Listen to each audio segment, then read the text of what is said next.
Algunas escenas de este programa han sido recreadas. A una hora de la ciudad de Nueva York, una banda de letales sicarios apareció en una pacífica comunidad suburbana. Atacaron rápida y salvajemente. Los agentes se enteraron de que el líder de la pandilla había estado viviendo clandestinamente por más de 2 décadas. El Grupo Especial Antiterrorista del FBI de Nueva York tenía la esperanza de encontrar al fugitivo más buscado antes de que él asesinara de nuevo. La evidencia se acumula, no tienen sospechosos evidentes. El centro de comercio es bombardeado. Ted Kaczynski es arrestado. Fugitivo a un prófugo.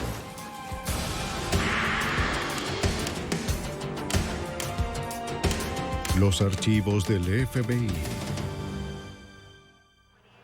Una serie de atracos a vehículos blindados y disparos impactaron a las fuerzas policiales. La brutal violencia de los delitos sugirió un motivo más allá de la ambición. Cuando los ladrones comenzaron a atacar a la policía, el FBI tomó el control. Soy Jim Castro, exdirector del FBI en Nueva York. Los agentes pasarían miles de horas para detener una banda armada que aterrorizó a Nueva York. Bajo fuego. Condado de Rockland, Nueva York, 1981. El creciente suburbio a 32 kilómetros al norte de la ciudad de Nueva York se había convertido en un refugio de antiguos habitantes.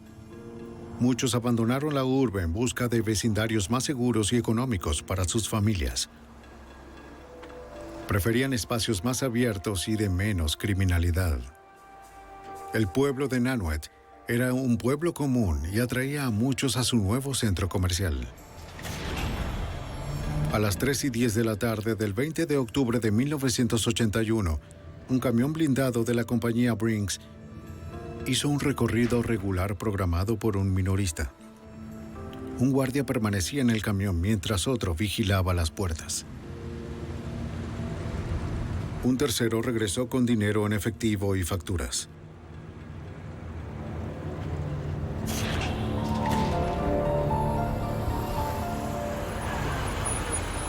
De pronto, una banda de hombres enmascarados irrumpió de una furgoneta roja. Un guardia recibió un disparo en la garganta y el otro en el brazo. Luego, los sicarios apuntaron al conductor. Él disparó en defensa, pero el tiroteo de los asaltantes fue abrumador. Un guardia logró montarse en la parte trasera del camión para protegerse. ¡Apúrate! ¡Vamos! ¡Apúrate! ¡Apúrate! ¡Muévanse! ¡Vamos! ¡Pronto! ¡Apúrense! ¡Vamos! ¡Apúrense! ¡Vamos!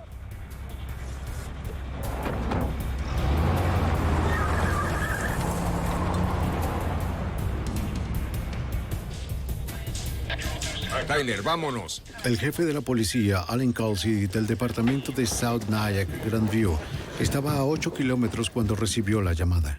Los oficiales de otras ciudades cercanas también fueron llamados, ya que Nanuet era muy pequeña para mantener su propia fuerza policial. En octubre de 1981, cuando el caso Brinks ocurrió, fue un evento extremadamente impactante para toda el área del condado de Rockland, para la comunidad de Nyack, para la comunidad de Clarkstown. Fue algo que nunca esperaban ver. La policía y los paramédicos de Clarkstown llegaron primero. Se llevaron a uno de los guardias con un soporte vital esperando a que sobreviviera el camino al hospital. El guardia del Brinks, Peter Page, nunca llegaría. Un disparo había seccionado las arterias principales en su hombro derecho y su cuello. Murió antes de que la ayuda llegara.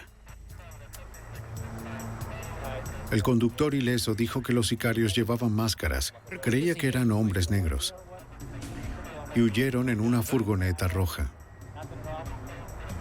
Gracias al registro de un depósito, la policía supo que faltaban 1.6 millones de dólares. De esos, 1.3 millones estaban en el camión. El comandante Calsey recibía las actualizaciones mientras se dirigía a la escena del crimen. La primera información que llegó de la escena de Nanuet era que los sospechosos habían escapado en una furgoneta roja. Iban en dirección por la Ruta 59. Esto los llevaría a una ruta adyacente a la carretera del estado de Nueva York por el puente Tappan Zee. Unos instantes más tarde, una residente local cerca del centro comercial informó haber visto a unos hombres enmascarados en un estacionamiento pasando sacos y armas a un pequeño camión de mudanzas. La testigo dijo que los vehículos se fueron en dirección este. El detective Arthur Keenan y 2 oficiales más estaban en la Ruta 59, cerca de la entrada de la carretera cuando recibieron la actualización. Entramos a la Ruta 59, cerca de la carretera del estado de Nueva York, para ver si veíamos al vehículo. Fuimos a esa área imaginando que esa sería la vía de escape. Cuando los oficiales llegaron a la intersección de la calle Mountain View y la Interestatal 87, notaron que un camión de mudanzas esperaba para cruzar a la izquierda hacia la carretera. Keenan ordenó que una patrulla bloqueara el acceso. Luego el detective recibió una llamada de un segundo camión de mudanzas. En ese momento había una radiotransmisión de la policía de Orangetown donde decían que tenían un camión en dirección sur por la ruta 304 cerca de la frontera con Nueva Jersey, el cual estaba casi en la misma distancia del centro comercial Nanuet donde estábamos. Con la duda de si ese camión era el de los sospechosos, el sargento Edward O'Grady y el detective Keenan bloquearon el camión. Los oficiales Brian Lennon y Waverly Shea Brown se acercaron a los conductores. Los sospechosos fueron descritos como hombres negros. En la intersección observamos que el conductor y la pasajera eran personas blancas. Sí. La mujer se quejó por la escopeta. Sí, vaya y ponga esa... El oficial O'Grady le ordenó a Lennon que llevara el arma a la patrulla.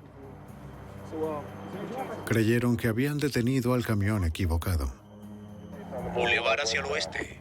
Mientras Lennon aseguraba el arma, el detective inspeccionó la caja del camión de mudanzas. Aunque no parecía estar cerrada, la puerta no abría. Le dijo a la pareja que quería ver qué había adentro. No entendía por qué no abriría y quería saber qué había en la caja del camión. Y luego, instantáneamente, apenas dije eso, oímos un ruido que venía de la caja y me di vuelta. Todos los sospechosos salieron de la caja disparando. Los cartuchos de 6 disparos de los oficiales rebotaron en los chalecos antibalas que llevaban todos los de la banda. El oficial Lennon corrió a su patrulla en busca de su escopeta. Al oficial Brown le dispararon en el cuello y en el hombro y cayó al suelo. Aun si los oficiales hubiesen llevado chalecos, no habría funcionado. En ese momento nos encontrábamos en desventaja y además las municiones utilizadas en la M16 podían atravesar los chalecos. A medida que los enmascarados se acercaban, uno de ellos le disparó al oficial Brown a quemarropa. Al detective Keenan lo hirieron en la pierna y corrió para cubrirse. Seguían disparándome aun cuando me había cubierto. Los disparos pasaban por entre mis piernas y el árbol que estaba detrás de mí recibía disparos de frente. El oficial Lennon había desbloqueado su escopeta, pero eran muchos los disparos. Los atacantes embistieron la patrulla tratando de moverla para poder escapar. No funcionó. Luego 2 autos llegaron a la escena. Los sospechosos sacaron los sacos de dinero y los metieron dentro de los autos. Uno de los sospechosos no pudo llegar al auto de escape. Un motorizado que iba pasando tomó a la mujer, quien era la pasajera del camión, y evitó su escape. Él vio el Oldsmobile blanco y el Honda marrón huir rápidamente. Los oficiales Keenan y Lennon corrieron a ayudar a sus colegas heridos. Mientras los sospechosos huían, fui hasta donde estaban Waverly Brown y Eddie O'Grady para ver si podía hacer algo por ellos. Ambos necesitaban más que cualquier cuidado médico básico que yo pudiera ofrecerles. Aún en camino, el foco principal del comandante Alan Kelsey era encontrar los vehículos fugados, pero los informes no eran claros y costaba descifrarlos. Fue muy difícil en ese momento en particular tener una comunicación abierta y clara con alguien allá afuera, porque eran demasiadas las comunicaciones que estaban acumulándose. A medida que el comandante se acercaba, se dio cuenta de que la escena del crimen no necesitaba más personal o vehículos. Se dispuso a encontrar a los responsables. No quería interferir con la respuesta de emergencia en esa área. El camino estaba completamente bloqueado, así que, sabiendo que esta vía de escape los llevaría a una dirección específica, di vuelta en U en la calle Mountain View con la 59 e hice el recorrido de nuevo. Él se imaginó que los sospechosos irían hacia la ciudad de Nueva York, donde había más potencial para más víctimas mortales. Creía que ese camino los llevaría a la avenida Mountain View a una intersección en T. Imaginé que había un 50% de probabilidades de que fuesen hacia el este o el oeste, y yo podría cubrir alguna de las dos vías de escape, y fui inmediatamente hacia esa área tan rápido como pude. De hecho, yendo hacia esa intersección, observé dos vehículos sospechosos a alta velocidad, en dirección este por la calle Christian Gerald. El comandante siguió los autos, los llamó desde donde estaba y pidió refuerzos. Era claro para mí, basado en lo que había sucedido hasta ese momento, que eran individuos extremadamente peligrosos, a quienes no les importaba la vida humana, y no dudaron en tomar las acciones violentas más extremas contra cualquiera que estuviera en su camino. Hasta que las unidades llegaran, quedaría de su parte detener a los dos vehículos que llevaban 6 asesinos fuertemente armados. Después de seguirlos unos minutos, notó que 2 pasajeros del Honda habían desaparecido, quizás para recargar las armas. Cuando llegamos a la esquina de la 6 con Broadway, el Oldsmobile cruzó a la derecha hacia Broadway, hacia el sur por el medio de la ciudad, y el Honda marrón intentó hacer lo mismo, pero había deslizamientos en la vía. El comandante estacionó su auto entre los fugitivos. ¡Necesito refuerzos!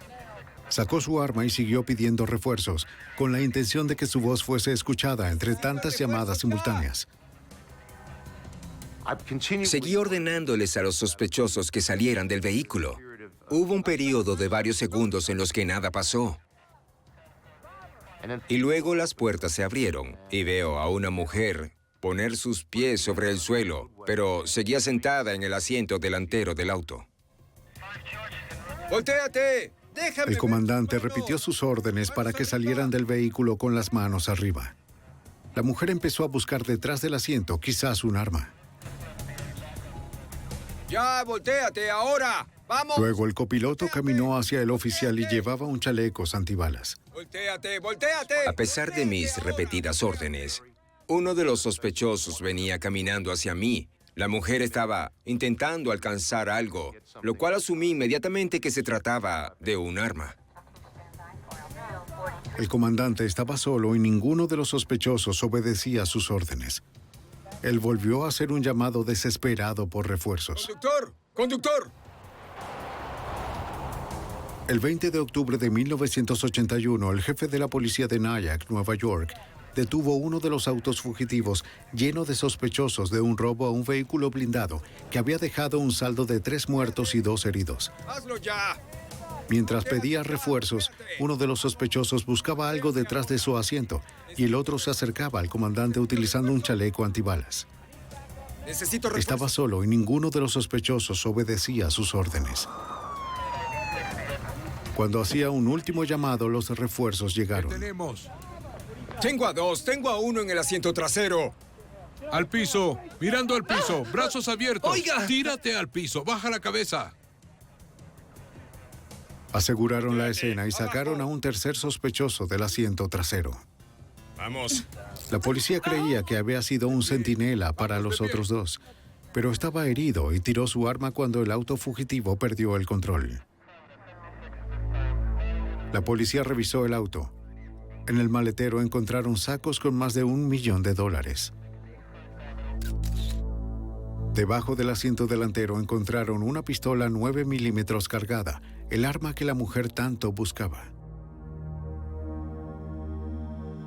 Miles asistieron al funeral de los oficiales asesinados en el tiroteo del 20 de octubre.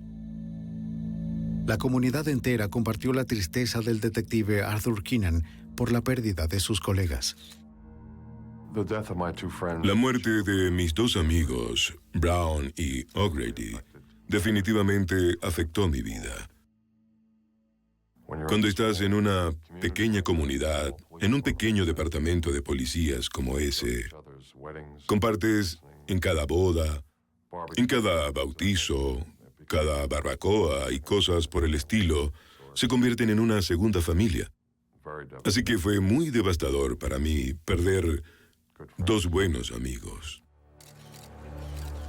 Los 4 sospechosos, incluida la mujer capturada en el automóvil, guardaron silencio mientras comparecían ante el ayuntamiento de Nyack. La policía no tenía forma de saber cuántos más estaban en libertad. La comunidad de fuerzas policiales del condado de Rockland fue tomado por sorpresa por la secuencia y magnitud de los eventos. Era un pequeño grupo de agresores que vino al condado de Rockland para robar este camión de Brinks, y se trató de una magnitud, una seriedad y una potencia que jamás se había visto en ninguna parte por las fuerzas policiales aquí. Si la policía de Nyack no estaba acostumbrada a ese tipo de violencia, a 48 kilómetros al sur de la ciudad de Nueva York, el FBI y la policía de la ciudad de Nueva York ciertamente sí lo estaban. El Grupo Especial Antiterrorista Conjunto de Nueva York ya había estado investigando una serie de robos de vehículos blindados ejecutados de forma similar a lo largo de la región. El exagente especial Lou Vesey era parte de ese equipo. Creía que el robo en Nyack estaba vinculado con otros robos. La gente que robó en Nyack tenía que estar involucrada con otros delitos, porque el modus operandi era exactamente el mismo. Los blancos conducían los vehículos, los negros ejecutaban los robos. Las armas utilizadas eran idénticas a las armas que habían sido utilizadas en otros robos que estuvimos observando. Así que no había duda para nadie de que esto era al menos un acto del mismo grupo. Los sospechosos fueron procesados en la cárcel del condado de Rockland. Cuando les preguntaron sus nombres, todos dijeron sus sobrenombres menos una. Judy Clark, detenida en el auto fugitivo, no era una extraña para el FBI. Para los agentes era conocida por ser miembro del Weather Underground, un grupo radical involucrado en muchos robos violentos y atentados en los 60s y 70s. Por el robo del Brinks, sería sentenciada a 75 años de cárcel. El agente especial Lou Vesey era un experto en el tema del Weather Underground. Reconocí inmediatamente a Judy Clark, quien había estado bajo investigación previamente por ser una posible terrorista. Estaba la otra chica también que me pareció conocida. El agente Vesey sospechaba que la mujer detenida en la alcabala era Kathy Budin, otro miembro del Weather Underground. El chequeo de las huellas dactilares lo confirmó. Budin se declaró culpable y fue condenada a 20 años de cárcel por actuar como señuelo en el camión de mudanzas. Descubrieron que uno de los hombres era David Gilbert, el concubino de Budin. También era integrante del Weather Underground. Recibió una condena de 75 años de cárcel. Sam Brown, herido en el auto fugitivo, era aliado del Ejército de Liberación Negro, otro grupo militante. Como Gilbert y Clark, Brown fue condenado a 75 años de cárcel. 4 miembros de la banda estaban tras las rejas. Por las declaraciones de los sobrevivientes, los agentes estimaron que unos 7 más estaban en las calles. El agente especial Ken Maxwell se unió a la investigación para ayudar a determinar quiénes eran y dónde estaban los fugitivos restantes. Una nueva pista ofrecía posibilidades. El segundo auto fugitivo fue encontrado a unos cuantos kilómetros de distancia. El Oldsmobile estaba en el condado de Westchester, volcado y abandonado. Dentro había un gran charco de sangre que indicaba que quien lo abandonó resultó herido durante los disparos. Los agentes inspeccionaron los hospitales locales en busca de víctimas por disparos. No encontraron ningún paciente del que no se supiera su paradero el día del tiroteo. Otros casos de atentados. El Oldsmobile era de una mujer que vivía en un departamento de la calle Prospect, en East Orange, Nueva Jersey.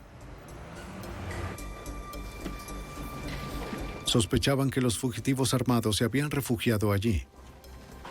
Los agentes obtuvieron la orden de allanamiento.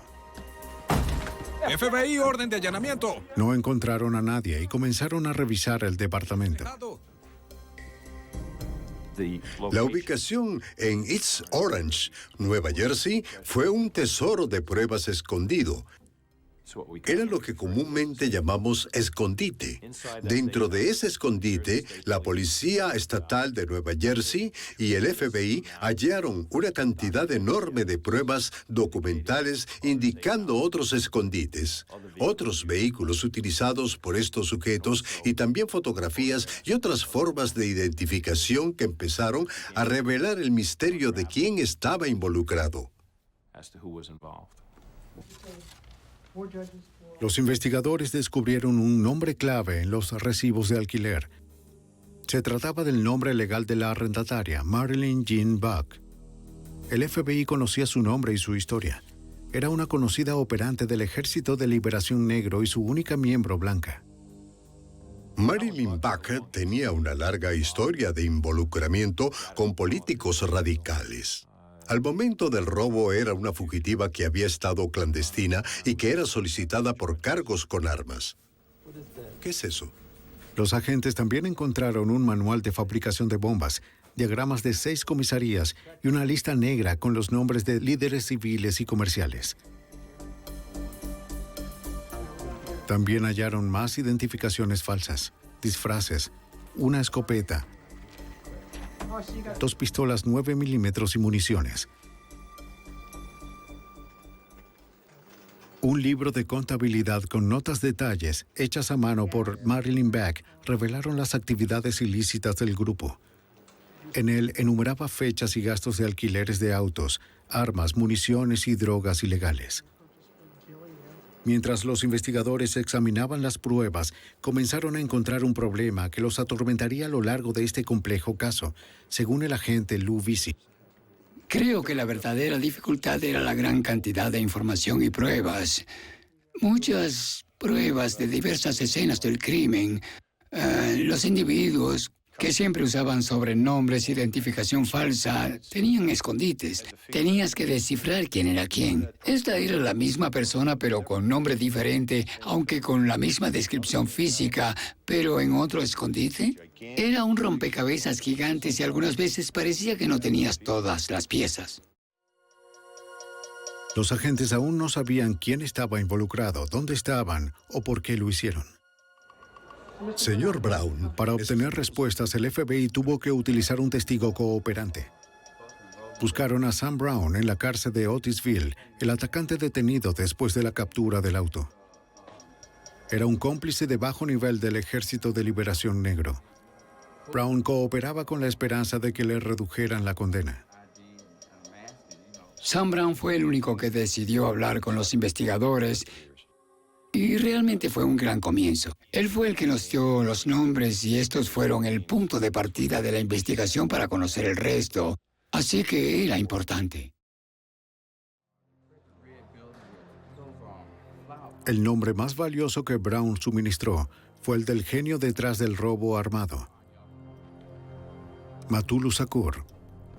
Shakur era un conocido militante, el líder del Ejército de Liberación Negro y uno de los miembros del más alto rango de la banda, quienes entre ellos se llamaban La Familia. Si te paran, La familia era un grupo de unos 12 terroristas, básicamente conformado por miembros del grupo Weather Underground y el Ejército de Liberación Negro.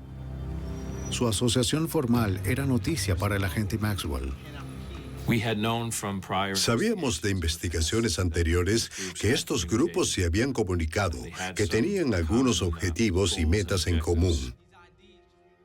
Pero nunca antes esa comunicación o asociación había evolucionado a este tipo de actividad delictiva.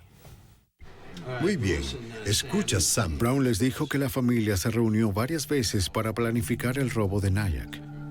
Muy bien. Matulu Shakur asignaba funciones para cada miembro del grupo. ¿Sabes qué hacer con eso? Sí, señor. Edward Joseph y Donald Wims fueron asignados como atacantes en el asalto al vehículo blindado. El FBI sabía que Wims era miembro de las Panteras Negras y del Ejército de Liberación Negro. Escapó de la cárcel en 1978. Los investigadores sabían poco sobre Joseph. Otro hombre llamado Chuy Ferguson se encargaría del fusil M16. ¿Estás listo? ¿Estás listo? Samuel Lee Smith llevaría una escopeta. No quiero que nadie dispare hasta que Chuy lo indique, ¿está claro? Brown no sabía el nombre de los otros, pero le dio a los agentes las descripciones físicas. Los agentes publicaron anuncios de los 5 nombres, incluidos el de Samuel Lee Smith.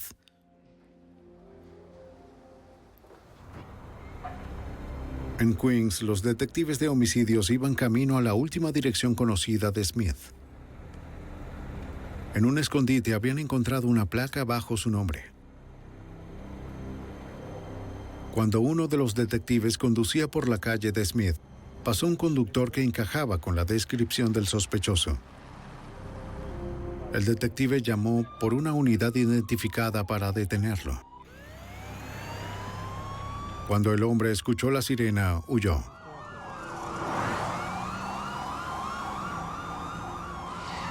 La policía lo siguió hasta un callejón.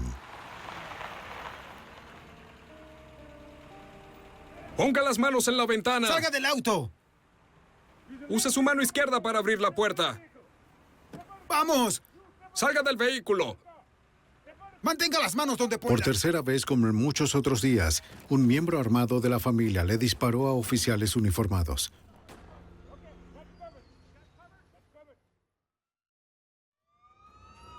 Samuel Lee Smith, el fugitivo buscado por su participación en la muerte de 2 policías y un guardia del vehículo blindado, comenzó a dispararle a los policías de la ciudad de Nueva York. El enfrentamiento no duró mucho. Fue abatido por los disparos de los oficiales. Smith era el 5º miembro del grupo terrorista La Familia, que desaparecía de las calles de la ciudad. Otros 7 seguían libres, con casi $1 millón en efectivo robados aún faltante. Quiero que todos quiero que sepan todo sobre el asunto. A partir de un dato de Sam Brown, un miembro de la banda ya en custodia, la policía investigó en un vecindario del Bronx por otro sospechoso llamado Donald Wims. El agente especial Ken Maxwell recalca que Brown sabía muy poco sobre Wims.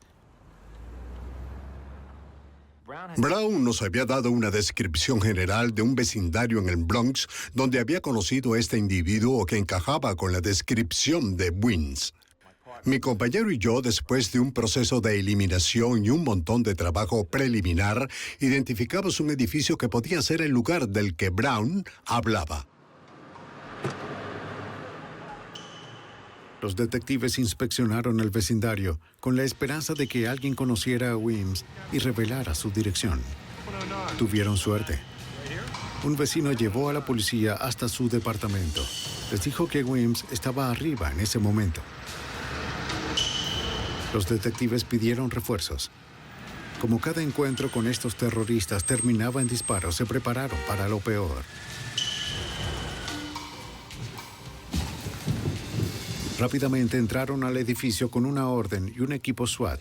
Tenemos que protegernos. No tenían idea si Wims estaba solo o si estaba armado.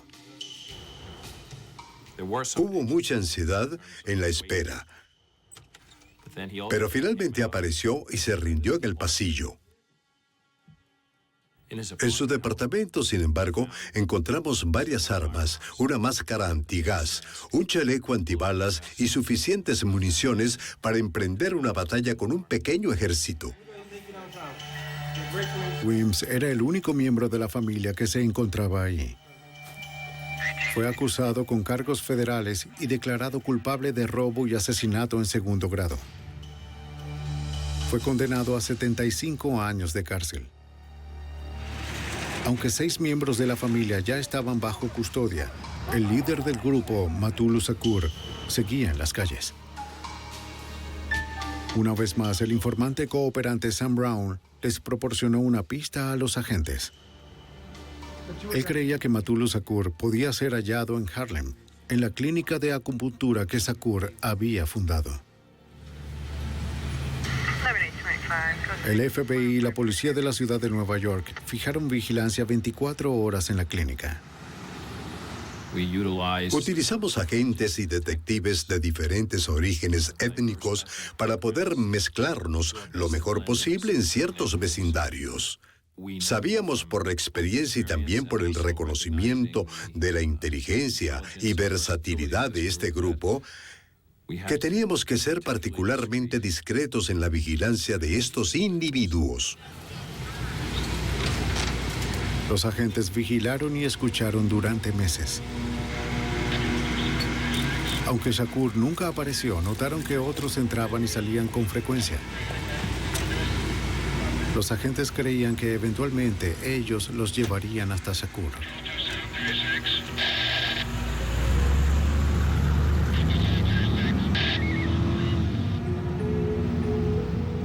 Una noche, los agentes siguieron a un hombre desde la clínica hasta su casa en la 85 Barrow Street, en Greenwich Village. Se enteraron de que la casa estaba alquilada por Edward Joseph, uno de los sospechosos nombrado por Sam Brown en el robo y el tiroteo de Nyack. Sospechaban que Shakur se escondía allí. Y así era. Sus meses de perseverancia valieron la pena. Un juez federal autorizó el uso de vigilancia electrónica. Esto permitió que los agentes pudieran interceptar llamadas y causar fallas. Shakur y Joseph debieron haber sospechado de la presencia del FBI porque prendían el televisor cuando hablaban. A pesar de esto, los agentes pudieron obtener fragmentos y conversaciones incriminatorias, incluso discusiones para matar al informante Sam Brown. Después de semanas, los agentes recogieron suficientes pruebas para obtener una orden y allanar la guarida en Greenwich Village, la noche del 25 de marzo de 1982, 6 meses después de los asesinatos y robos en Nyack. Los agentes se prepararon para el ataque. Atacarían temprano en la mañana siguiente, con la esperanza de atrapar a los fugitivos dormidos de forma inesperada. Cuando los agentes vigilaban y esperaban, vieron a Shakur entrar a la casa.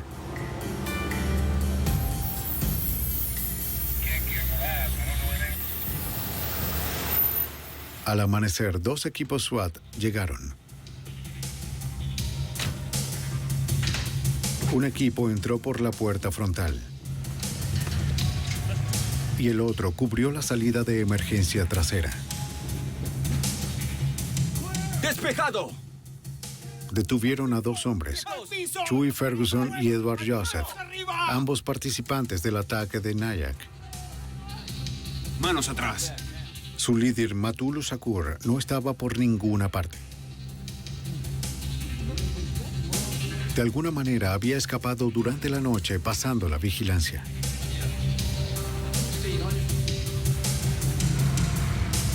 Ferguson y Joseph fueron condenados por cómplices para refugiar a un fugitivo, aunque fueron absueltos de cargos de asesinato derivados del tiroteo de Nyack. Ambos fueron condenados a 12 años de cárcel.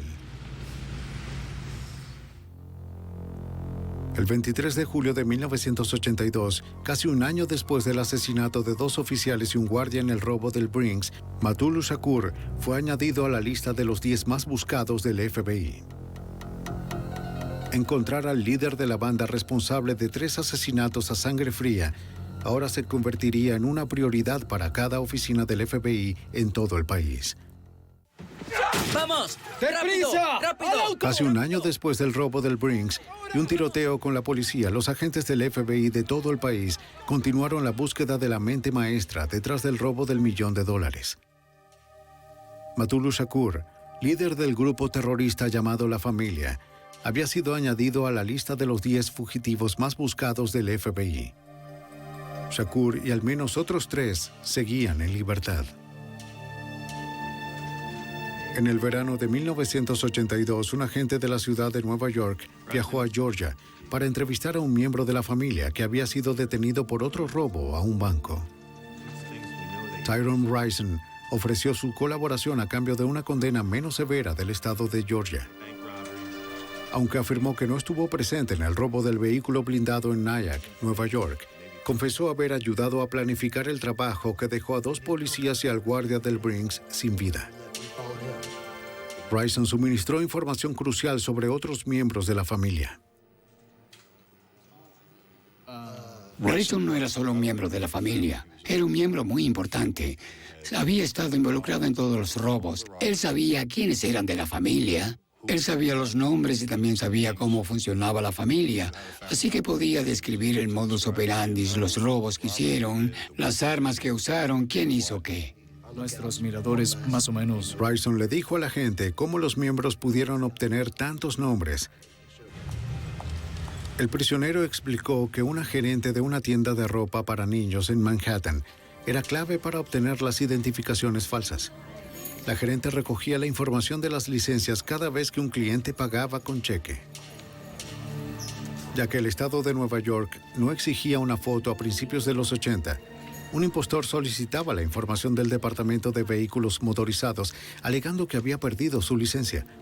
Luego, el departamento emitiría un duplicado inmediatamente. Rison también le describió al agente especial Maxwell las razones del grupo. Ellos llamaban expropiaciones a estos robos que eran casi actos de guerra. Y uno de sus miembros, elocuente o no tan elocuentemente, comentó una vez: en la guerra la gente resulta herida. Así que si puedes entender esta filosofía, puedes entender la mentalidad detrás de las razones de esta banda.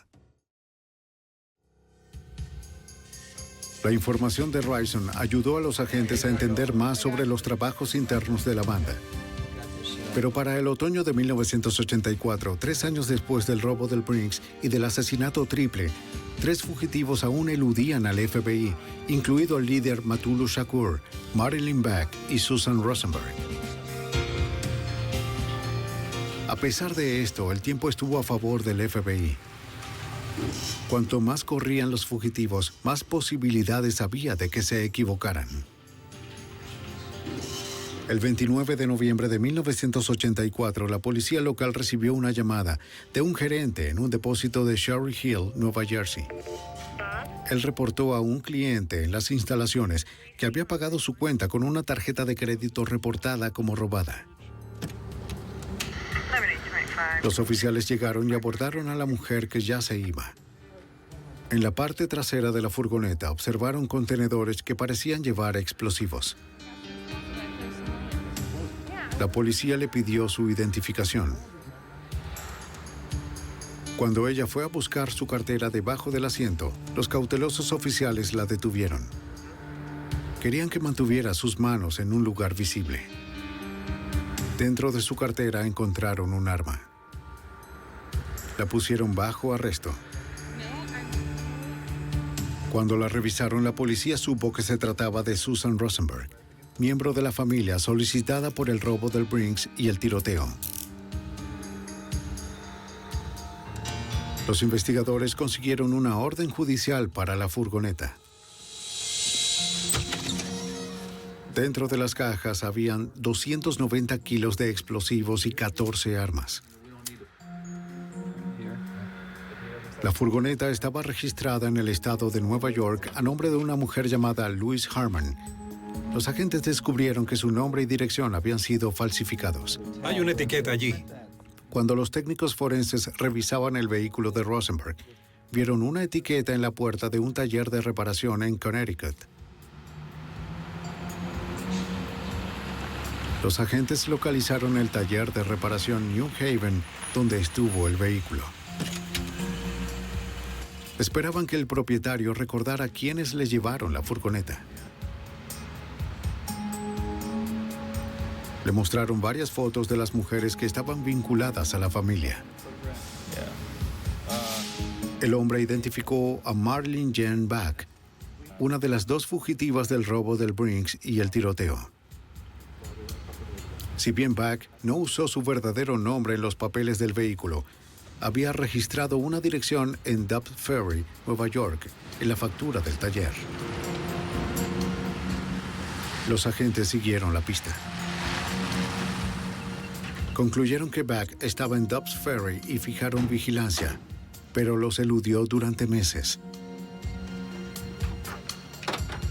Luego, el 11 de mayo de 1985, finalmente la abordaron fuera de una cafetería y la pusieron bajo arresto.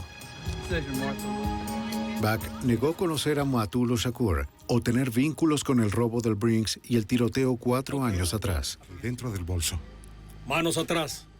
Pero un juicio federal demostraría lo contrario. Back fue condenada a 50 años de cárcel sin libertad condicional. Resultó ser muy importante en la planificación de los robos y en la adquisición de las armas. Muchas de las armas que tenían las obtuvo en exposiciones de armas en Texas, comprándolas bajo nombres falsos. Ahora solo un sospechoso conocido en el robo y el tiroteo de Nyack faltaba: el líder terrorista Matulu Shakur. ¿Llegaste a ver a alguien con él? Los agentes revisaron un departamento en Baltimore alquilado por Back, pensando en conseguir alguna pista que los llevara a su paradero. Encontraron materiales para hacer documentos de identidad falsos, pelucas para disfrazarse, planes para bombardear oficinas federales y $10,000 en efectivo. Los investigadores también encontraron armas y municiones escondidas en varios lugares en todo el departamento. Aquí hay otro revólver. Luego, garabateado en una hoja, los agentes consiguieron lo que estaban esperando encontrar: una prueba del paradero de Matulu Shakur. Tenía un número telefónico en Los Ángeles. El agente especial David Mitchell encabezó la búsqueda de Shakur. Contactó a la oficina local del FBI en Los Ángeles para solicitar que los agentes siguieran la pista. El agente especial Dana Engels de la oficina de Los Ángeles me notificó que había entrevistado a un individuo que había indicado que Shakur había estado viviendo en Los Ángeles. Shakur había evadido a las autoridades en una persecución nacional por más de 5 años. Los agentes esperaban esta vez poder acorralarlo y acabar con el líder de la banda terrorista responsable del asesinato de 2 policías y un guardia del vehículo blindado. El FBI y la policía del estado de Nueva York estaban cercando a Matulu Shakur, el delincuente elusivo, considerado como el cerebro del mortal robo del Brinks y del tiroteo. Tú me entiendes, ¿no? El agente especial David Mitchell rastreó a Shakur hasta Los Ángeles, donde el líder terrorista permanecía un paso adelante. Había muchos desafíos. Shakur estaba trabajando con un grupo de personas que estaban de acuerdo entre sí, tenían una red de apoyo y todos los investigadores designados tenían dificultades para lograr que los individuos cooperaran. Después de muchas semanas, los investigadores finalmente convencieron a un informante para que les dijera lo que sabían sobre el paradero del fugitivo. Este indicó que no sabía dónde se escondía Shakur, pero identificó a un hombre llamado Chapman, quien era cercano a Shakur.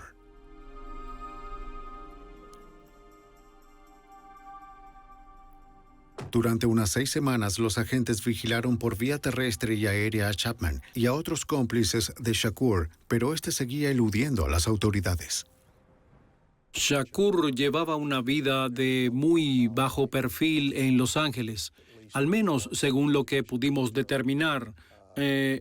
no frecuentaba ningún lugar o área donde pudiera ser identificado y sabíamos poco de su actividad en ese momento. Mientras la vigilancia continuaba, Mitchell y los otros investigadores trataban de identificar un patrón de los movimientos de los cómplices de Shakur para esconderlo en la ciudad. Reexaminaron los registros de alquiler del departamento y otros documentos, pero no encontraron mucho. Luego, el 11 de febrero de 1986, el informante confidencial llamó. Oye, gracias por el dato. Les dijo que Chapman se reuniría con Shakur esa noche, después del juego de baloncesto de los Lakers.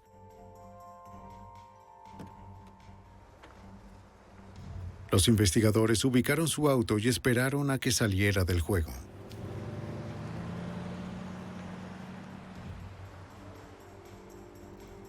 Chapman intentó hacer una limpieza en seco, una táctica de contravigilancia diseñada para perder el rastro. Recorrió muchas calles, cruzando y cambiando de dirección. La policía lo siguió sin saber si Chapman los había visto.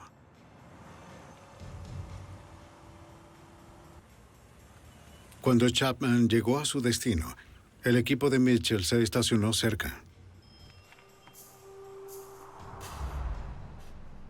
Chapman se acercó a un hombre y ellos creyeron que era Shakur.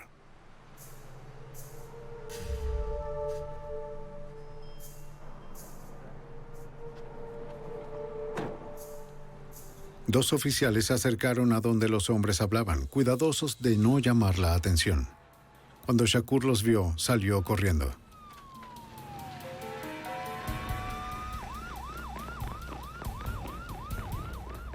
Lo capturaron en un callejón.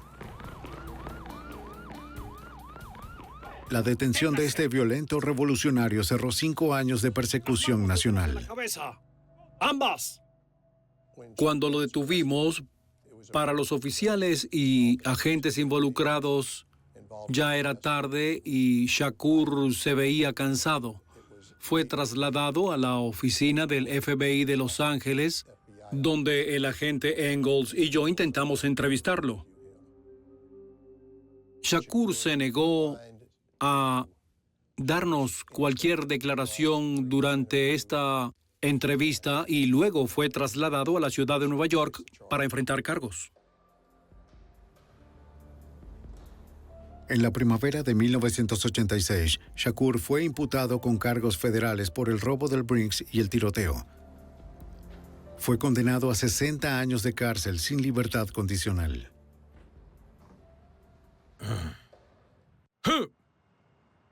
Los oficiales sobrevivientes de ese terrorífico día en Nyack, Nueva York, quedaron aliviados con la captura y condena de Shakur. Pero para el jefe de la policía de South Nyack, Allen Kelsey, el recuerdo de esa pérdida siempre estaría con ellos. Eddie O'Grady y el oficial Brown, Chip Brown, como le decíamos, eran miembros de la comunidad de Nyack. Eran de la escuela distrital de Nyack.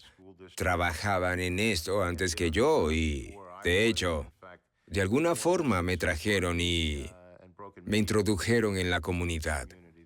Eran de la comunidad y a muchos de nosotros que eran policías aquí, eran excelentes personas, excelentes policías y los extrañamos mucho.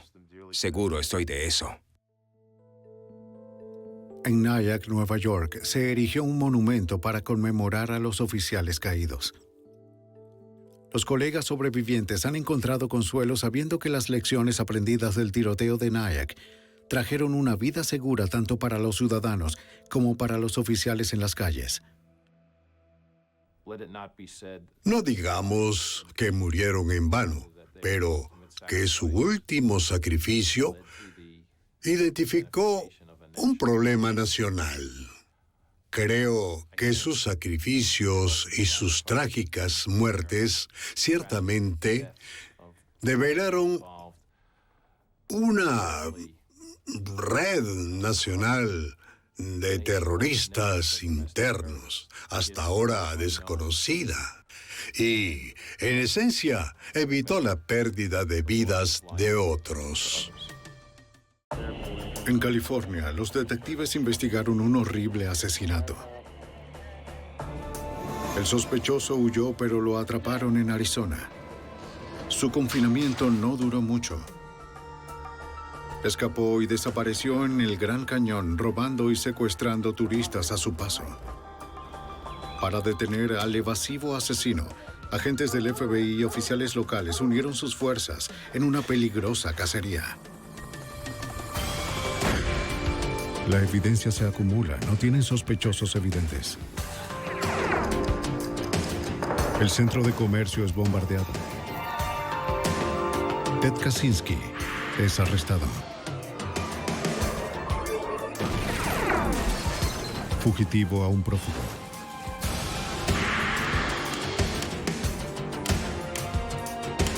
Los archivos del FBI. Un asesino andaba suelto en uno de los destinos turísticos más populares de Estados Unidos. Armado y desesperado, evadió a las fuerzas de seguridad en todo momento.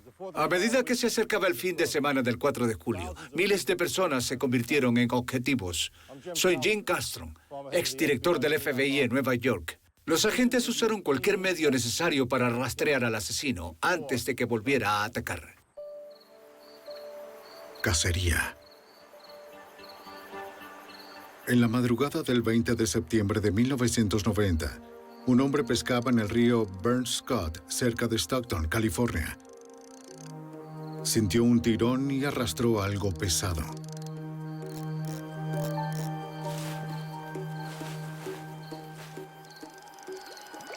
Era una gran bolsa de plástico.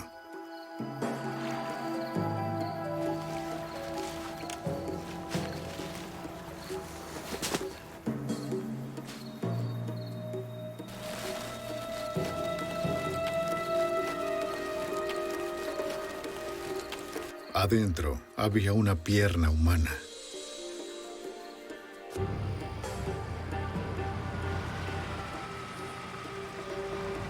El pescador llamó a la oficina del alguacil del condado de San Joaquín.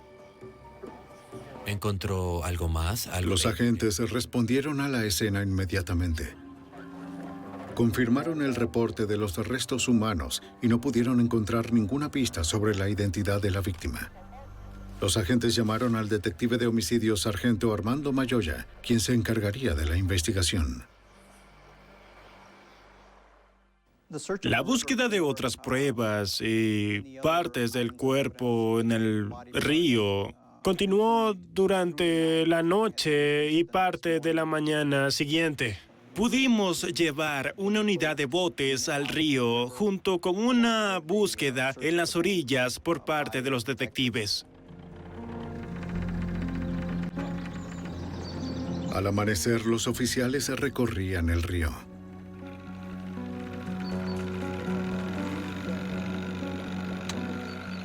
Mientras ellos revisaban las aguas más profundas, los detectives caminaban por la orilla.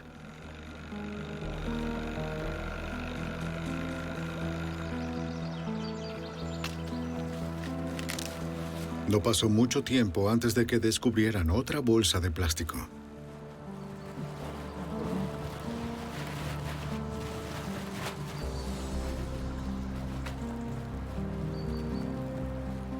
Dentro había 2 brazos. Las muñecas estaban atadas con cinta adhesiva.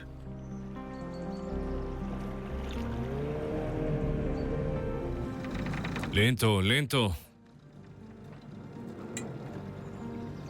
Cerca, un oficial no tardó en encontrar otro objeto.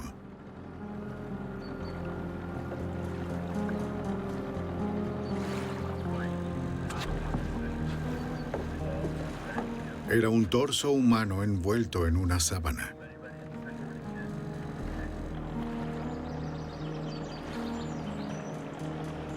Más tarde encontrarían una pierna derecha, la cabeza de la víctima y algo de ropa. Todo en bolsas de plástico separadas. Después de horas buscando, los oficiales encontraron todos los restos de un hombre adulto. No conocían su identidad. Fue un caso de asesinato bastante brutal.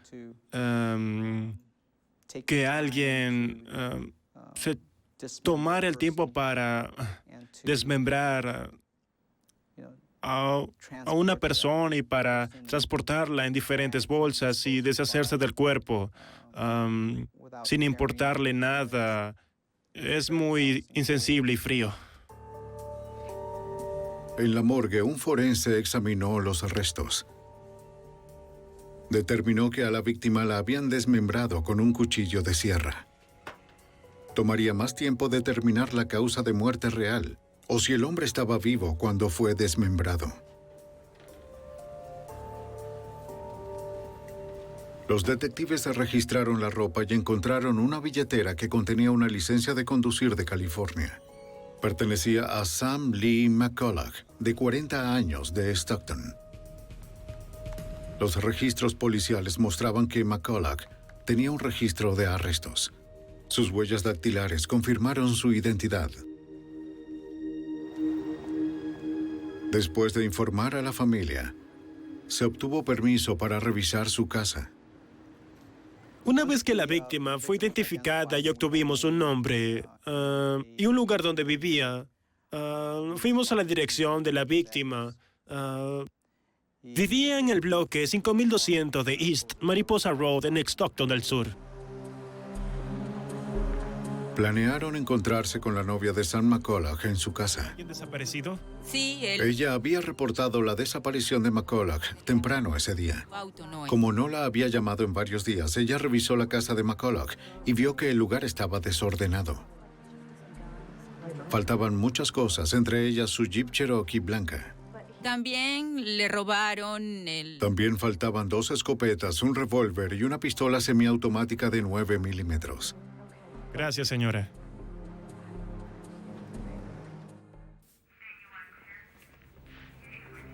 Detectives y oficiales examinaron la casa de McCulloch. Observando las huellas en el suelo, hicieron una búsqueda electrostática para revelar los detalles de las huellas, que parecían hechas por botas. Los investigadores también recuperaron huellas dactilares, pero ninguna era ajena a la casa. Si el asesinato ocurrió en la casa, el asesino se había llevado cualquier evidencia obvia. En un homicidio así, uno esperaría encontrar sangre por todas partes, manchas. La persona que estuvo involucrada en este caso se tomó mucho tiempo para limpiar y esconder sus huellas. En el baño, un oficial hizo un descubrimiento importante. Estábamos a punto de salir cuando pasamos una linterna por el área de la bañera y vimos un reflejo de la zona del desagüe. Parecía el brillo de una lentejuela. Los investigadores sabían que se trataba de colágeno, una sustancia en los huesos que tiene una calidad particularmente reflectante. Mirando un poco más profundo en el desagüe, encontramos sangre, tejido y hueso y una gran cantidad de cabello.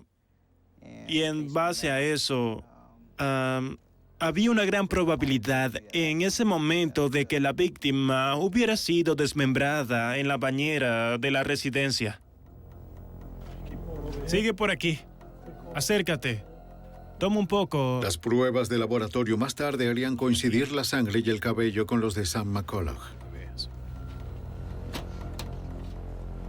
Finalmente, el forense determinó que McCulloch había muerto antes de ser desmembrado. La causa de la muerte fue una herida de bala en la frente. ¿Qué calibre cree que tiene, Doc? Las quemaduras de pólvora indicaban que le habían disparado a quemarropa. El forense extrajo los fragmentos de la bala y los envió al laboratorio de balística estatal. Los forenses estudiaron el tamaño, el peso y la composición de los fragmentos y determinaron que el arma homicida era un rifle calibre 22. Al comparar los fragmentos con balas disparadas con armas de muestra, se pueden identificar modelos específicos. Los forenses del Departamento de Justicia de California creían que el arma utilizada fue probablemente un rifle de la marca Westerfield.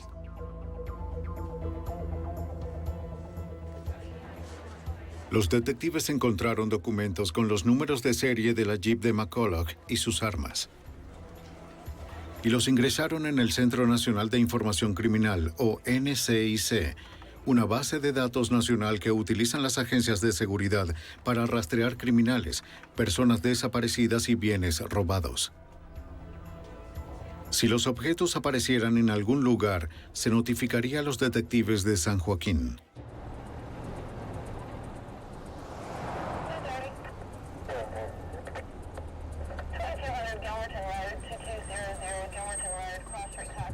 A los pocos días, un oficial de policía de Stockton encontró la Jeep de la víctima abandonada a varios kilómetros de la casa de McCulloch.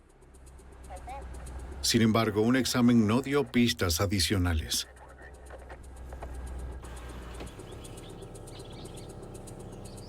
Los investigadores no tenían pistas sobre el asesino.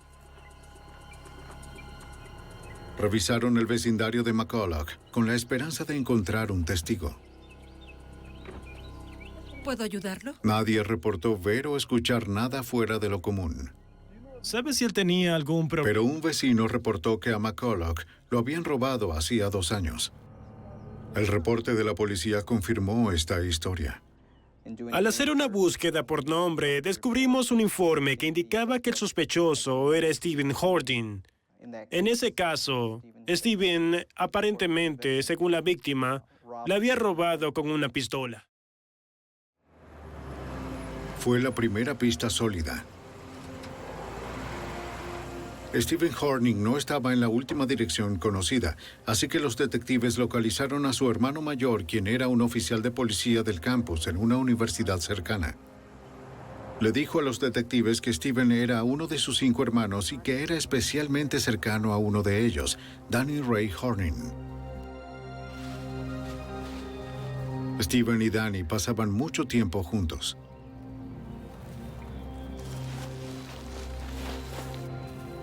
A menudo cazaban y pescaban a lo largo del río Burns Scott, el mismo río donde el cuerpo de McCulloch había sido arrojado. Les contó a los detectives sobre un viaje de caza que Stephen y Danny habían hecho. Le habían disparado a un ciervo, lo habían llevado a su casa y lo habían desmembrado en la bañera de la casa. Y eso fue significativo para nosotros, que la víctima había sido desmembrada de la misma manera. Muy bien. El hermano mayor de Hording agregó otro detalle familiar a los detectives. Después de masacrar al ciervo, Danny había colocado las extremidades del animal en bolsas de basura de plástico negro. Los detectives pensaron que la historia tenía una extraña semejanza con el homicidio de Sam McCulloch. Le pidieron al hermano que identificara algunas prendas de vestir encontradas en el río Burns Scott en una bolsa que contenía partes de un cadáver. Dijo que los shorts negros y la franela se parecían a las que su hermano usaba. La policía notó que nadie en la familia Hording había visto a Stephen o a Danny desde el 19 de septiembre, el día en que Sam McCulloch probablemente fue asesinado. La investigación avanzó hasta el punto en que había suficiente causa probable para presentar el caso ante el juez, así que se emitió una orden de allanamiento para Stephen y Danny, junto con una orden de arresto. El 20 de noviembre de 1990, 2 meses después del asesinato, los oficiales de San Joaquín regresaron al remolque de los hermanos ubicado detrás de la casa de sus padres.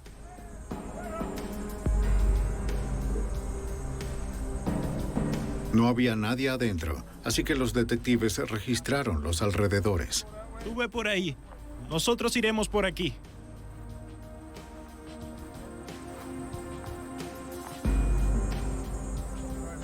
Sí, eso parece. Detrás del remolque encontraron pruebas importantes. Una culata cortada y un cañón cerrado de un rifle. Los forenses del laboratorio habían informado que el arma utilizada para matar a McCulloch era probablemente un rifle calibre 22 Western Field. El cañón que se encontró junto a la casa del sospechoso era un cañón calibre 22 Westerfield. Al día siguiente, los agentes regresaron al remolque. Uno de los hermanos, Stephen Horning, estaba allí. De arresto. Dese la vuelta y ponga las manos en la espalda. Fue arrestado y acusado de asesinato. El segundo sospechoso, Danny Ray Horning, no estaba en ninguna parte.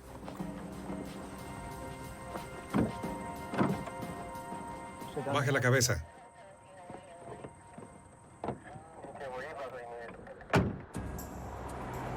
En la cárcel del condado de San Joaquín, California, en diciembre de 1990, los detectives detuvieron a un sospechoso del asesinato y desmembramiento de Sam McCulloch. Stephen Horning había sido arrestado después de un mes de investigación, pero los detectives necesitaban más pruebas para retenerlo. Su hermano, Danny Ray Horning, también era buscado, pero había huido. Stephen juró que no tenía nada que ver con el asesinato y dijo que no sabía dónde estaba Danny. Como Stephen no les ayudaba a localizar a Danny, los investigadores se dirigieron al padre de los hermanos en busca de respuestas. El señor Horning ofreció información valiosa sobre el arma homicida al detective Armando Mayoya. Después de hablar con el padre del sospechoso, me enteré de que a Danny lo habían visto con un rifle calibre 22. Su padre dijo que Danny y Stephen habían estado detrás del remolque cuando Danny le disparó a un perro con el rifle. Y luego Stephen le disparó con una ballesta. El señor Horning creía que sus hijos habían enterrado al perro en el terreno detrás del remolque. Los investigadores buscaron en el patio de los hermanos. Notaron que un área parecía estar cubierta con tierra recién excavada y comenzaron a excavar. Encontraron al perro y cuando lo revisó el detective, le encontraron una bala en el cerebro. La bala fue procesada en el laboratorio de balística estatal. Los forenses determinaron que el perro fue asesinado con un rifle calibre 22 Western Field, el mismo modelo que se usó para asesinar a Sam McCulloch. El técnico comparó la bala del perro con la que mató a McCulloch. Las pruebas indicaron que era probable que ambas balas se dispararon con la misma arma. Los detectives regresaron a la cárcel del condado y enfrentaron a Stephen Horning. Describieron la evidencia balística explicando que la bala del perro era similar a la bala que mató a Sam McCulloch y que su hermano Danny había sido visto con un Western Field calibre 22. ¿Por qué no me dices dónde está Danny? Al darse cuenta de que el caso contra ellos era fuerte, Stephen decidió cooperar. Afirmó que Danny había participado en el primer robo de McCulloch hace 2 años. Danny había jurado matar a McCulloch por presentar cargos, pero luego fue a la cárcel por abuso sexual infantil. Cuando salió unos meses antes de la muerte de McCulloch, Danny mencionó que había vuelto a robarle. No participé en el robo, solo los... Como ninguna evidencia física implicaba a Stephen en la muerte de Sam McCulloch, los investigadores retiraron la acusación de asesinato en su contra. Necesitaban encontrar a su hermano, pero Danny Ray Horning había desaparecido. Durante 6 meses, el detective Armando Mayoya trabajó en el caso, pero no encontró nuevas pistas. Luego, el 22 de marzo de 1991, las autoridades de Winslow, Arizona, se pusieron en contacto con él para hablar de Horning. Recibí una llamada del Departamento de Policía de Winslow para informarme de que había sido arrestado en un robo a un banco. Ese día, Horning había entrado en el Valley National Bank en Winslow, a más de 1.200 kilómetros al este de Stockton, California. Apuntó con su pistola de 9 milímetros al gerente del banco mientras una cajera llenaba una bolsa con $25,000. Mientras estaba en la otra habitación, la cajera activó una alarma silenciosa. A una cuadra del departamento de policía de Winslow, el detective Elmer Hassey atendió la llamada. Llegué al lugar en un auto civil en el que pude ocultarme. Me ubiqué en un lugar donde podía ver lo que pasaba en el banco. Como no podía ver desde el vehículo, se acercó más al lugar. Cuando el detective miró por la ventana, vio a un pistolero retrocediendo hacia la puerta con un rehén. Salió por la puerta. Le puse el arma en la caja torácica. Lo empujé hacia la pared. Y le quité la bolsa de dinero. ¡Voltéate! El sospechoso llevaba una pistola de 9 milímetros. El detective Hassey determinó que el nombre del sospechoso era Danny Ray Horning. Un chequeo en el NCIC reveló la orden de arresto por asesinato en California. Hassey describió el arma recuperada al detective Mayoya. Me informaron que tenían en su poder una pistola semiautomática de 9 milímetros. Me dieron el número del serial. Eso confirmó que era el arma que se llevaron de la residencia de la víctima, McCulloch. En Arizona condenaron a Horning por robo a mano armada, secuestro y agresión. En el juicio desafió a un juez a dictar la sentencia más dura posible, jurando escapar en el plazo de 1 año. El juez aceptó la impugnación y condenó a Horning a 4 cadenas perpetuas. Las autoridades de California decidieron no extraditarlo para que cumpliera su condena en la prisión estatal de Arizona, en Florencia.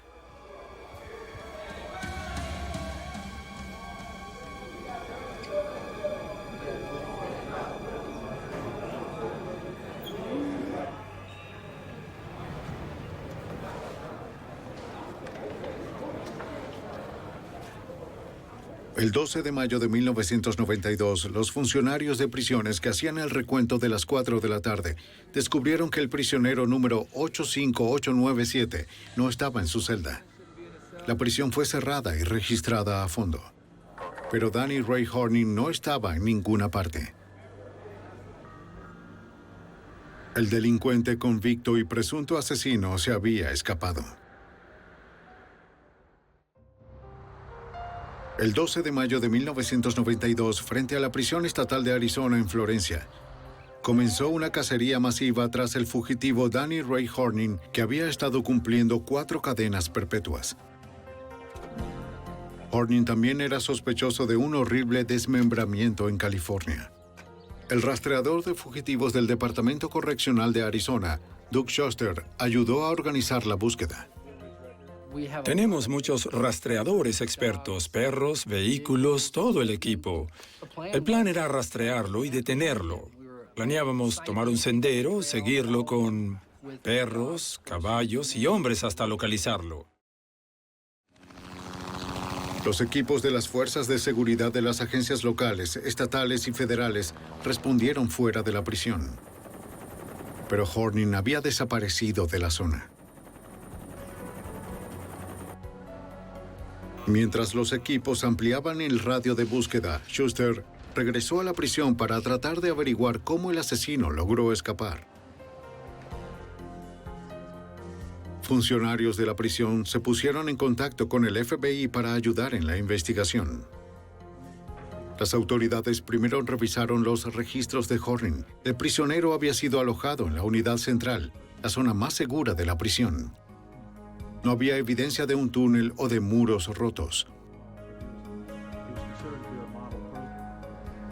Interrogaron a los oficiales y a los reclusos para determinar las últimas acciones de Horning en la prisión. Doug Schuster primero determinó por qué Horning no estaba en su celda cerrada. En un momento dado, no todos los reclusos están encerrados en una celda. Algunos están trabajando en la cocina, otros trabajando aquí o allá. Así que tienes una parte de los reclusos que no están en sus celdas. Otra parte se contabilizaría a través de una hoja de salida.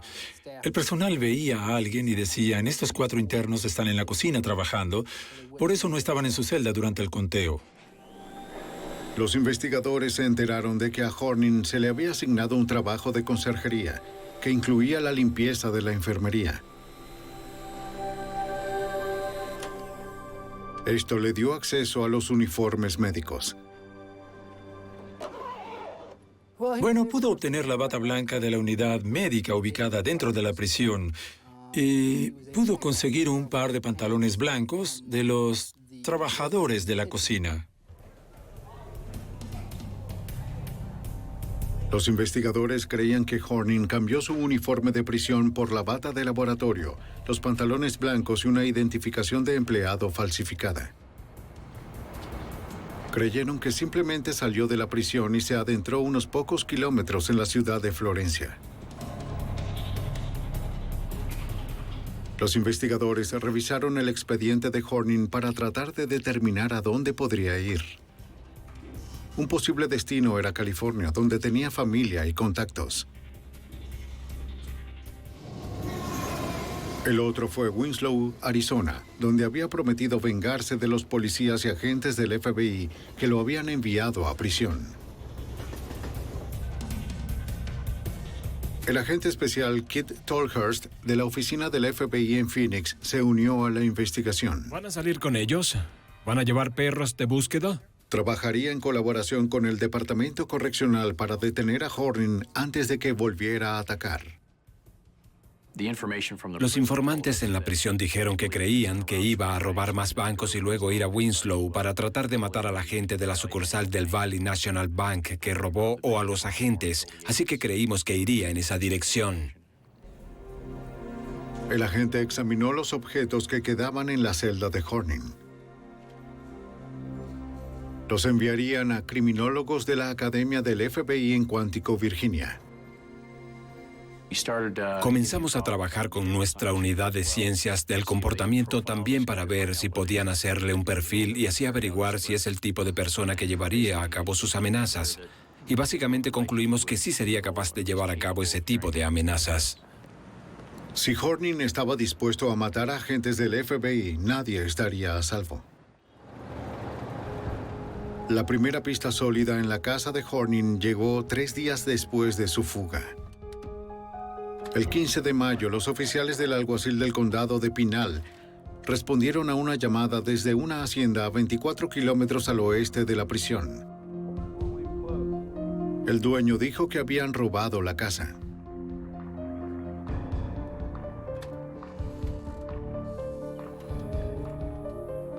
Dijo que le robaron ropa, un par de binoculares y comida de su casa. También faltaban varias armas cargadas. ¿Y aquí? Todo. Mi cuarto. El FBI y los agentes locales creían que era Horning preparándose para su intento de vengarse. Tenían razón. Encontraron una huella suya en la casa para confirmar que era él quien había hecho eso. Así que ahora estábamos un poco más preocupados incluso de que se dirigiera en la dirección que había dicho, porque estaba empezando a llevar a cabo su plan. Buenas tardes. El fugitivo estaba armado. El FBI recurrió a los medios de comunicación para advertir al público y solicitar su ayuda. En una conferencia de prensa, los agentes dieron a conocer la foto de Horning y la información sobre su fuga. A cualquiera que viera a Horning, se le pidió que llamara al FBI inmediatamente, aunque se le ordenó que no se acercara al presunto asesino. La cobertura de los medios de comunicación generó muchas pistas. Una de ellas llegó al FBI de parte de unos campistas que afirmaban que Horning estaba robando comida, mapas y equipo de campamento cerca del lago Mormon, a unos 273 kilómetros al norte de la prisión. Aunque Horning sabía cazar y pescar, los robos eran esenciales para su supervivencia en el bosque. Los oficiales locales siguieron su rastro. Se metía en cabañas, robaba comida y luego se iba. Lo que tratábamos de hacer era una búsqueda casa por casa en todas las cabañas de la zona. De eso se encargaron las oficinas locales del alguacil del condado. Registraban tantas casas como podían.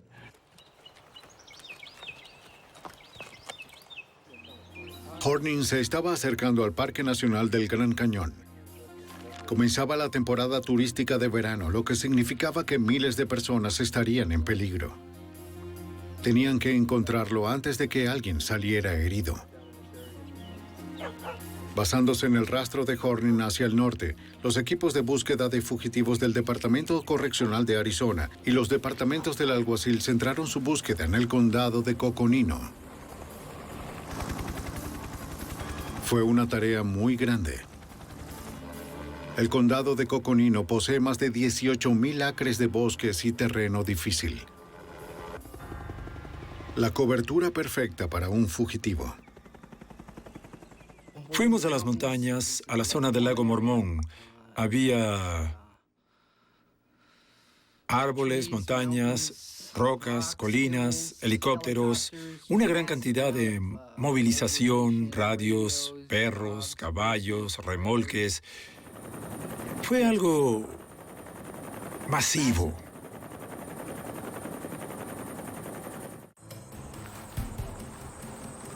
El 3 de junio de 1992, un oficial del Servicio Forestal Nacional patrullaba un campamento en el condado de Coconino. El oficial vio a Horning saliendo de un área boscosa. Era demasiado peligroso para un oficial solitario seguir al asesino armado al bosque.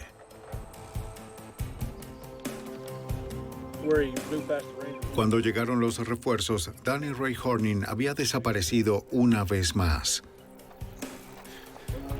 El peligroso fugitivo seguía suelto.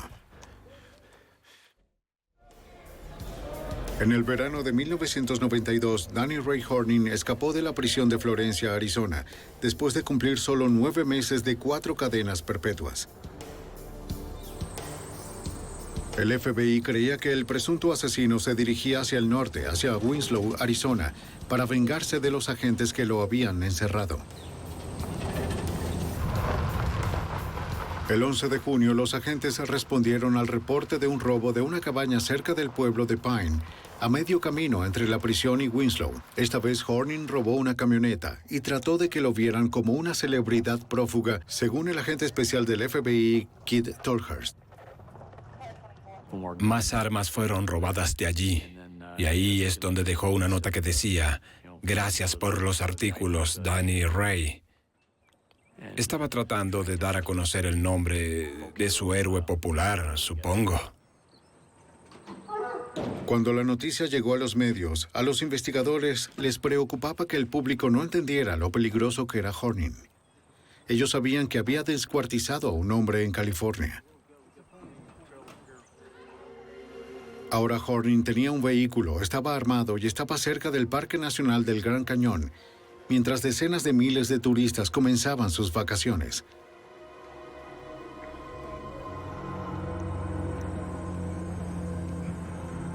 Durante 10 días no hubo nuevos avistamientos. Con la camioneta, puede que ya estuviera a cientos de kilómetros de distancia.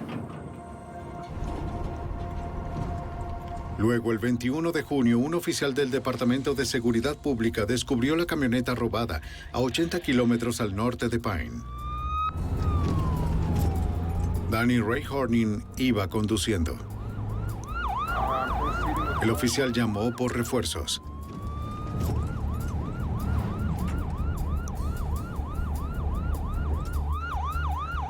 Antes de que otros oficiales pudieran responder, Horning se bajó de la camioneta y huyó a pie al bosque que ya conocía.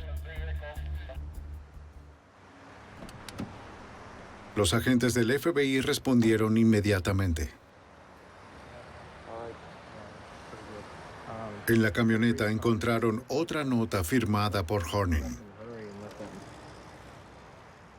Pine, Arizona está en el área boscosa en el norte de Arizona. A lo largo del camino de Florencia a Pine, él casi llega a Winslow. Así que se estaba acercando mucho a la zona que nos preocupaba. Sabíamos que tenía armas, sabíamos que tenía el vehículo. Se metió en esa zona y nos hizo creer aún más que iba a intentar llevar a cabo sus amenazas. Las autoridades de Winslow no eran las únicas en peligro. El FBI estableció un puesto de mando de campo dentro del Parque Nacional del Gran Cañón, donde Horning era una amenaza para miles de turistas. Rastrearon los avistamientos confirmados, trazando los movimientos de Horning.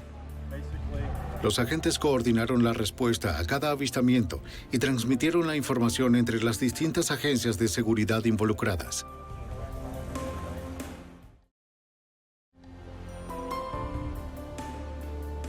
El territorio que se estaba registrando era vasto y Horning se movía rápidamente. El 23 de junio, 2 turistas informaron a los agentes que Horning los había secuestrado dentro del Parque Nacional.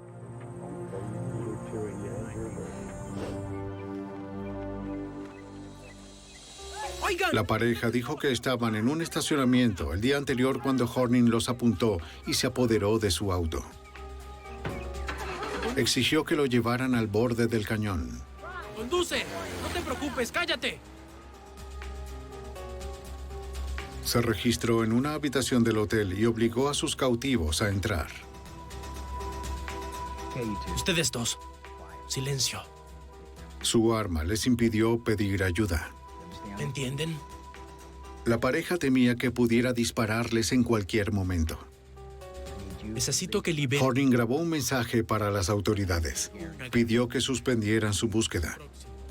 3 días. También ordenó la liberación de uno de sus hermanos de la prisión y un rescate de $1 millón por la liberación de una familia que planeaba secuestrar a cambio de la pareja sin hijos.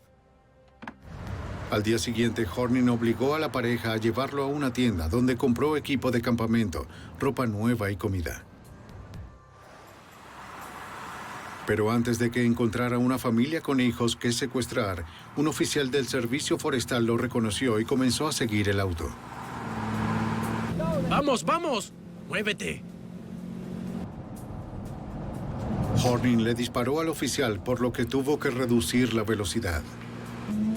Obligó al conductor a acelerar. ¡Vamos! ¡Cállate! ¡Vámonos!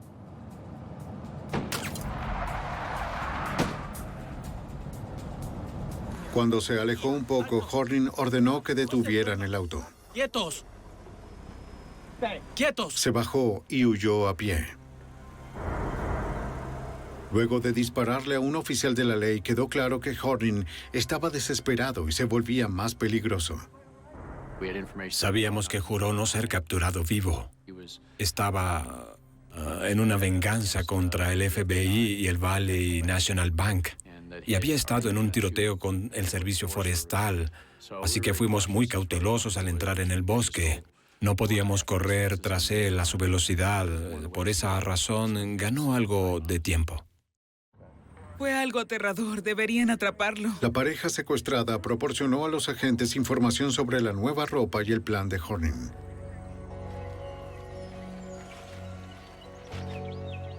Una vez más, grupos armados de búsqueda recorrieron el área donde Horning fue visto por última vez. Pero no encontraron rastro de él. Horning volvió a pie y se escondió en algún lugar del inmenso Parque Nacional del Gran Cañón. Había prometido secuestrar a una familia con hijos. Muy bien, vamos, vamos.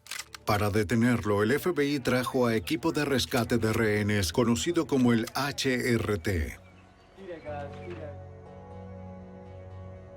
Los agentes de la HRT cubrieron el área, Se adentraron al cañón, revisaron cuevas y realizaron búsquedas aéreas.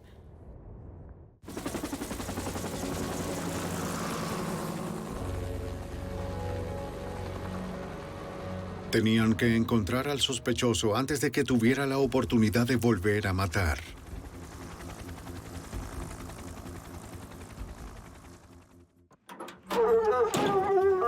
Equipos de búsqueda del FBI, el Departamento Correccional de Arizona y los departamentos locales del alguacil siguieron al fugitivo Danny Ray Horning a través del Parque Nacional del Gran Cañón. Movilizaron a docenas de oficiales, perros de rastreo y helicópteros en un esfuerzo por encontrar a Horning antes de que éste secuestrara a más rehenes. Pero el asesino acusado podría haber estado en cualquier parte del inmenso parque de 1.2 millones de acres. Debido al peligro que Horning representaba para los turistas, el FBI decidió cerrar el Parque Nacional del Gran Cañón para el fin de semana del 4 de julio. Fue una tarea importante. El día festivo es el fin de semana más ocupado del año en el parque.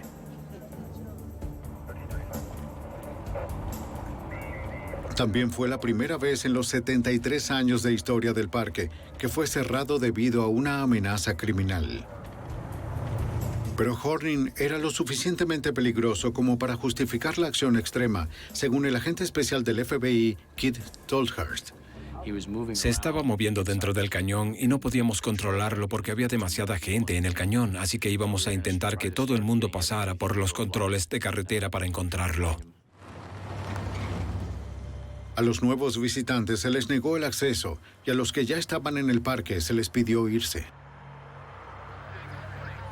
La policía estableció puntos de control en las entradas y salidas alrededor del Gran Cañón. Registraron vehículos e informaron a los conductores de Horning. Pero no lo detuvieron a tiempo. ¡Vamos! El 4 de julio, 2 turistas británicos se preparaban para abandonar el parque cuando un hombre armado se les acercó. Sabían que era Danny Ray Horning, aunque ya no se parecía a las fotos de los nuevos reportajes. Era mucho más delgado, tenía el cabello rubio y estaba bien afeitado. Como el parque estaba cerrado, las mujeres eran la única salida de Horning.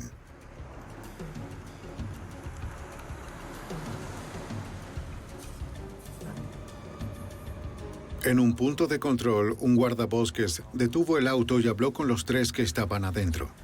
Horning amenazó con matar a las mujeres si le contaban a alguien. ¿Todos ustedes se conocen? Las mujeres tuvieron que actuar con calma mientras Horning les apuntaba con un arma.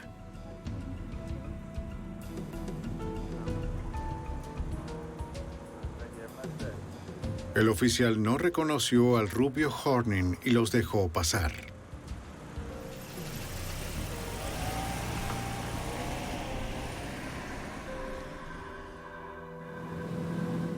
Una vez que salieron del parque, las obligó a conducir 96 kilómetros hacia el sur hasta Williams, Arizona.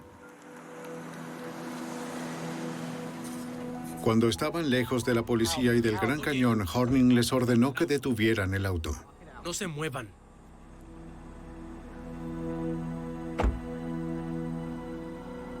Con la pistola en la mano, llevó a las mujeres aterrorizadas al bosque.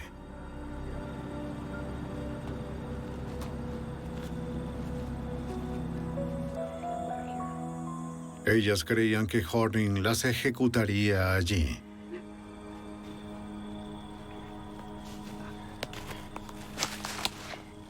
No se muevan. Para su alivio, las dejó allí para robar su auto.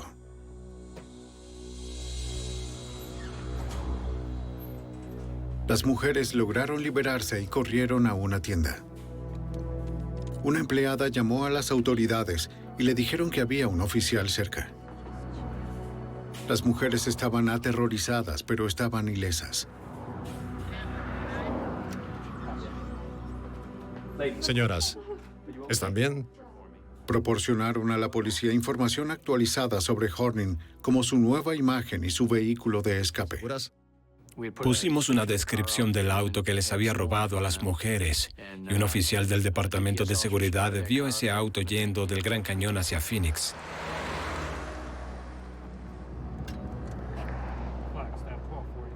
El patrullero Steven Costello trabaja para el Departamento de Seguridad de Arizona. Cuando vio pasar a Horning, empezó a seguir al fugitivo armado.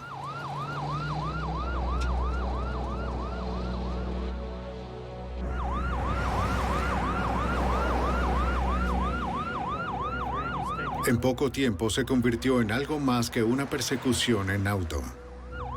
Oí una gran explosión y pensé que le pasaba algo al auto. Miré los indicadores y todo estaba bien. En ese momento en particular me di cuenta de que me había disparado. Le notifiqué al operador que me había disparado y que estaba bien y que iba a seguirlo. Los disparos obligaron al patrullero a mantener la distancia. Va a tomar la rampa. Pero sabía que no podía perder a Horning. Voy siguiéndolo. El fugitivo trató de escapar girando cerca de la ciudad de Sedona. Tomó la rampa y pude ver que frenó y se deslizó y tuvo un pequeño accidente. Se estrelló con un cartel y le grité, ¡detente! ¡Detente! Falló el disparo. El oficial tenía órdenes de no seguir a Horning al bosque. El sospechoso ha entrado en el bosque a pie. Cuando llegaron los refuerzos, los agentes y los oficiales comenzaron una búsqueda en la zona. Una vez más, Horning había desaparecido. Después del anochecer, una pista llegó al puesto de mando. Un residente dijo que vio a Horning bebiendo de la manguera de un jardín en un vecindario cerca de Sedona. Un agente de la patrulla fronteriza respondió a la llamada. Hasta donde se sabía, Horning seguía armado.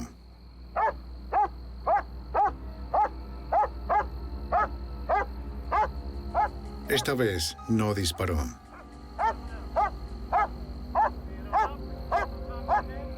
Después de haber sido perseguido sin descanso durante 54 días y por más de cientos de kilómetros, un agotado Horning simplemente se rindió.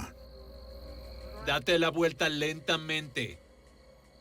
No me cabe duda de que gracias a los esfuerzos de los equipos que lo habían estado persiguiendo, estaba completamente exhausto. Estaba tirado en el suelo, cansado como un perro, con la lengua afuera, y para un hombre todavía armado que juró no ser capturado vivo, todo lo que quería era un vaso de agua. Danny Ray Horning le añadió 6 años más a su condena por sus acciones mientras huía. Señor Danny Horning. Las autoridades de California decidieron extraditar a Horning y acusarlo del asesinato de Sam McCulloch. El juicio comenzó el 12 de mayo de 1994. Los abogados de la fiscalía probaron que en septiembre de 1990, Danny Horning entró ilegalmente a la casa de Sam McCulloch para robarlo. ¡Ahora!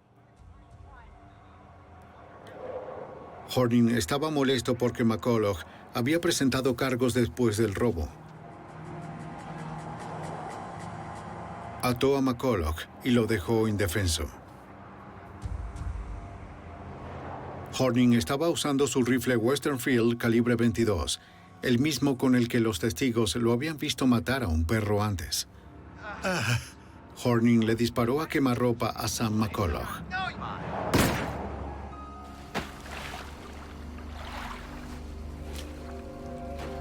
Pequeñas salpicaduras de sangre, así como el tejido humano encontrado en el desagüe, indicaban que Horning probablemente había desmembrado a la víctima en su bañera. Luego tiró las partes del cuerpo al río Burnscott. Sí lo hizo. El 15 de julio de 1994, unos 4 años después de la muerte de Sam McCulloch, un jurado californiano lo declaró culpable de asesinato y lo sentenciaron a muerte. Danny Ray Horning fue enviado a la prisión de San Quintín. Permanece encerrado en la sección de máxima seguridad esperando su condena.